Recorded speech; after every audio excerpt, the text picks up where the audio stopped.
Сен әлі де терім жас болады деп ай сайын 20-30 мың теңгеге коллаген сатып алып жүрсің бе?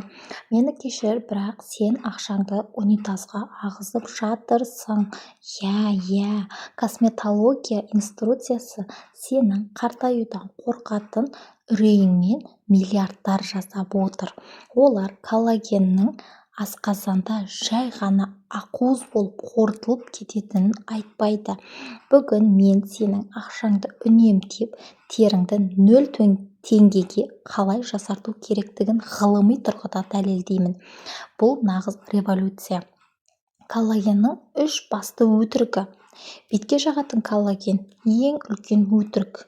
Коллаген молекуласы бұл алып кеме сияқты, ал теріңіздің тесіктері кішкентай ғана терезе.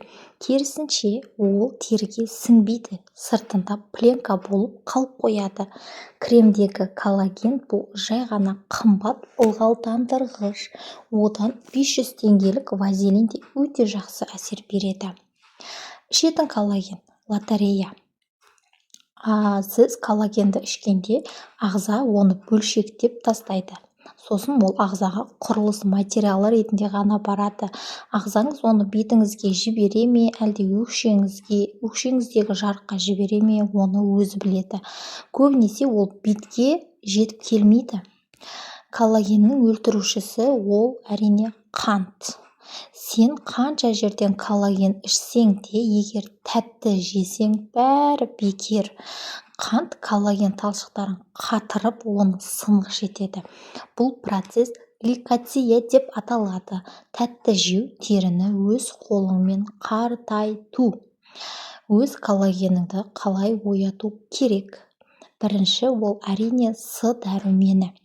Ағза коллагенді өзі өндіру үшін оған дайын коллаген емес, кофакторлар керек. С дәруменінсіз коллаген мүлдем түзілмейді.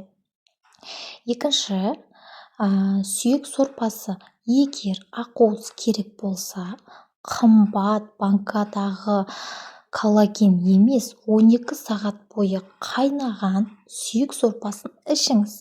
Бұл нағыз табиғи коллаген. Үшінші, бет массажы. Теріні сыртынан емес, қан айналымы арқылы ішінен ояту керек. Сұлулық бұл маркетологтардың құрбаны болу деген сөз емес. Сұлулық бұл өз биологияңды түсіну. Ертеңнен бастап коллаген емес, киви мен сауатты тамақтануға көшіңіз. Нәтижесін 2 аптадан кейін көресіз. Сен коллагенге қанша ақша құрттың? Шыныңды пікірге жаза кет. Осы шындықты білуі тиіс, құрбыңа жібер.